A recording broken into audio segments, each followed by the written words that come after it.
আন্তু, আজ স্কুলে খুব দৌড়াদৌড়ি হলো। হ্যাঁ রে, পা দুটোই ব্যথা করছে। দেখ বিড়ালটা কেমন যেন লাগছে। হ্যাঁ, ওর মুখটা শুকিয়ে গেছে।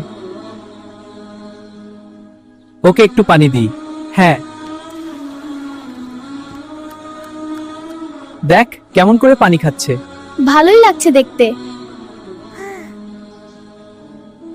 আচ্ছা, এমন হেল্প করলে আল্লাহ কি খুশি হন? আম্মু তো তাই বলেন।